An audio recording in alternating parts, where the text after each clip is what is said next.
هنعمل مع بعض النهاردة أحلى صابليه ممكن تعملوه.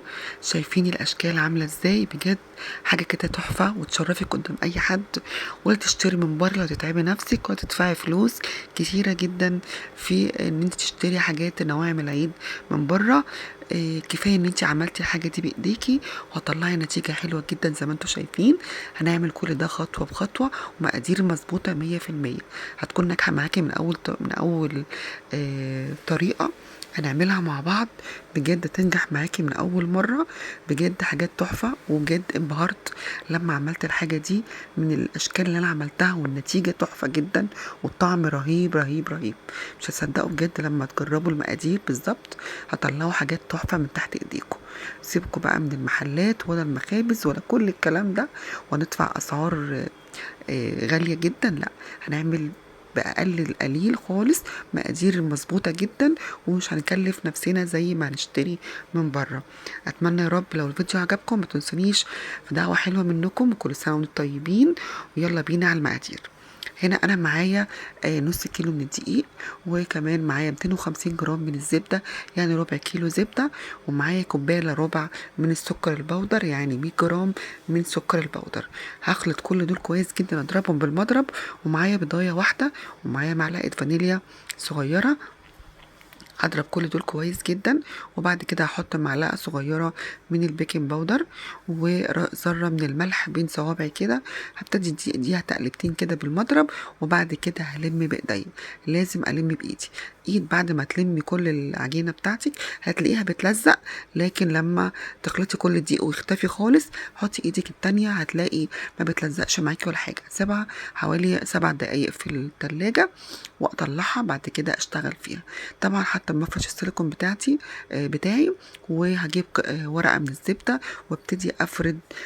لازم ورقه من الزبده نحطها على العجينه عشان ما تلزقش. طبعا مش هينفع تفرديها الا بورقه الزبده. وابتدي افردها كويس جدا بسمك كويس. وبعد كده هجيب القطاعات بتاعتي. طبعا انا هشتغل بثلاث قطاعات، النجمه والقلب اللي انتوا شايفينها دي، وكمان شكل كده زي الورده.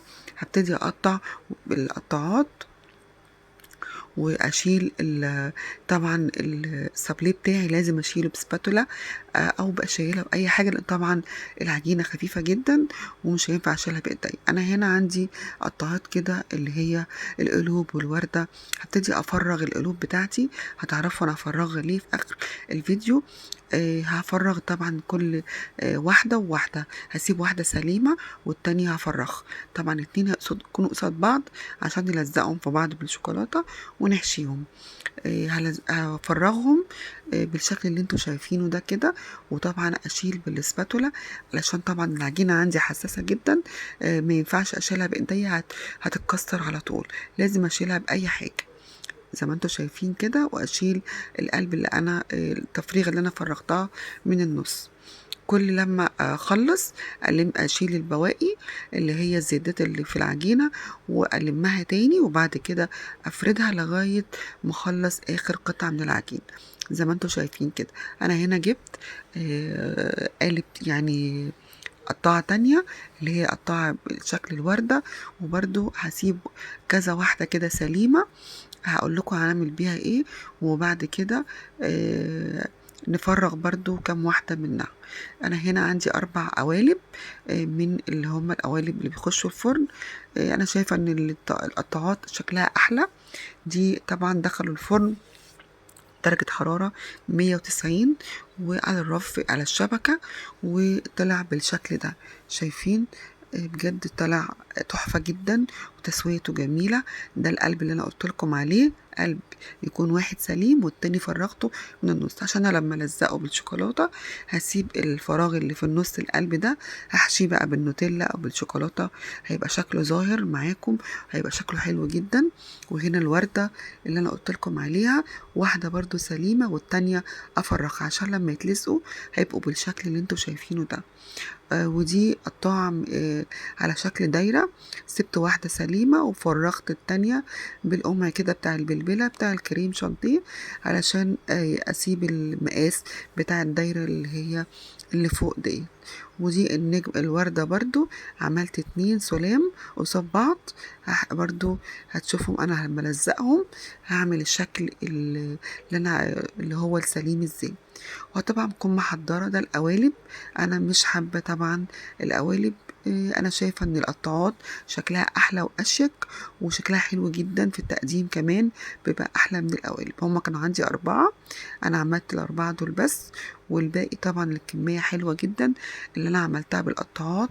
ده من نص كيلو دقيق، بجد طلع كمية حلوة، وبجد كنت فرحانة جدا من النتيجة اللي انا وصلت لها بعد لما خلصت السابليه وتزين بقى بالشكل التحفة اللي انتوا شايفينه ده.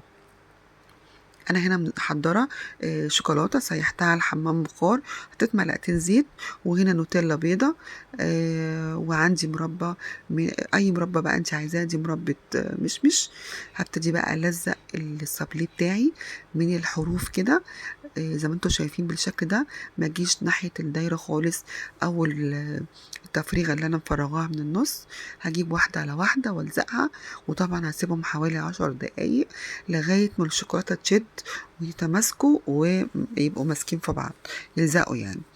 وهنلزق بكل السابليه كله بالشكل اللي انتوا شايفينه ده بالشوكولاته اللي انا عملتها سيحتها، واسيبها 10 دقايق علشان اشكل يعني اخر حاجه بقى اللي انا هعملها، اللي انا احط فيها مربى في النص او شوكولاته او نوتيلا. وهنعمل كام رسمه كده على القلوب والورد